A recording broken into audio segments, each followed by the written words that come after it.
باتوں آپ پہ نے ان سوال میں دہرا دیتا ہوں، ایتھیس کی کلپ سننا شروع کی انہوں نے دیکھنے کے لیے کہ ان کے کیا نظریات ہیں. جی تو ایک دو ان کے مطلب سوالات ایسے تھے جن پہ میں خود تھوڑا کنفیوز ہو گئے. کنفیوز ہو گیا، تو وہ میں آپ سے پوچھنا چاہتا ہوں. ایک تو وہ پوچھتے ہیں کہ کہتے ہیں کہ آپ کہتے ہیں اللہ پاک کی ذات موجود ہے، تو دنیا میں مطلب اتنا ظلم اتنی زیادتیاں کیوں لوگوں کے ساتھ ہو رہی ہیں؟ اگر اللہ پاک ہو تو ہوتا کیوں نہیں ہے؟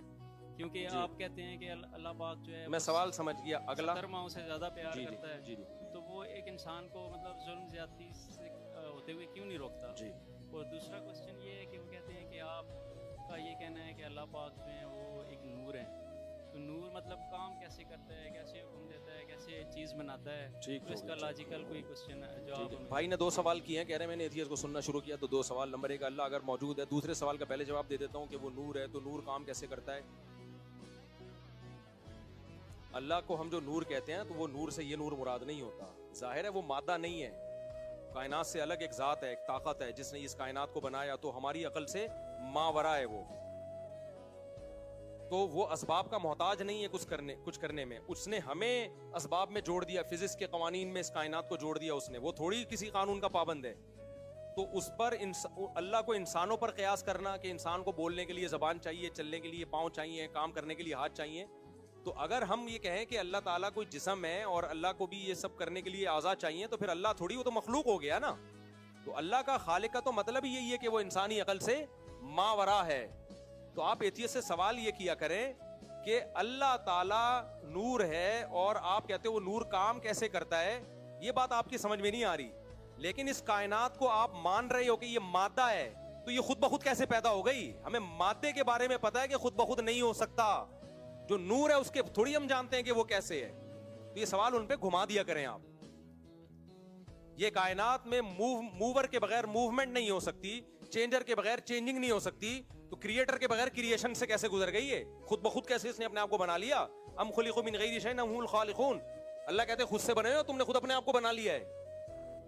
تو وہ اینڈنگ پوائنٹ کیا ہے، اسٹارٹنگ پوائنٹ کیا ہے کائنات کا، کہ کہاں سے یہ مادہ آ گیا، انرجی آ گئی اور اتنی خوبصورت توازن میں جڑ گئی وہ انرجی.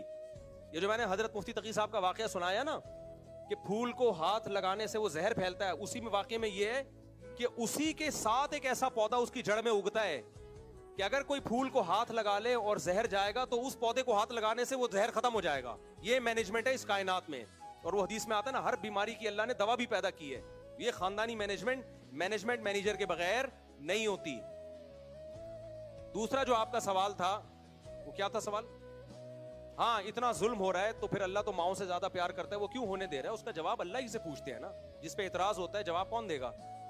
اللہ دے گا. تو اللہ نے قرآن میں اس کا جواب دیا، جو اتنا ظلم ہو رہا ہے، لا تحسبن اللہ غافلا عما يعمل الظالمون. اللہ کو ہرگز غافل مت سمجھو ظالم لوگ جو کچھ کر رہے ہیں. انما یؤخرهم لیوم تشخص فیہ الابصار. اللہ نے ایک دن تک کے لیے ان کو مہلت دی ہوئی ہے، جس دن آنکھیں پھٹی کی پھٹی رہ جائیں گی، جس دن ظالموں سے ایسا حساب ہونے والا ہے. چونکہ اللہ نے اس دنیا کو دار الامتحان بنایا ہے. ایگزامینیشن ہال میں جو ہو رہا ہے ہونے دیا جاتا ہے، رزلٹ بعد میں اناؤنس ہوتا ہے، اس کے بعد فیصلہ ہوتا ہے کون پاس ہوا کون فیل ہوا. مظلوموں کو اللہ اجر دے گا اور ظالموں کو اللہ سزا دے گا. اور اللہ کہتے ہیں میں نے صرف یہ بتایا نہیں ہے، کر کے دکھایا بھی ہے. بہت سی ظالم قوموں کو تباہ کیا بھی ہے. ابھی تو آپ تصویر کا ایک رخ دیکھ رہے ہیں، انجام تھوڑی ہم نے دیکھا ہے. انجام ہمیشہ کس کا ہوگا؟ والعاقبۃ للمتقین. اللہ کہتے ہیں انجام ان لوگوں کا اچھا ہوگا جو اللہ سے ڈرتے ہیں.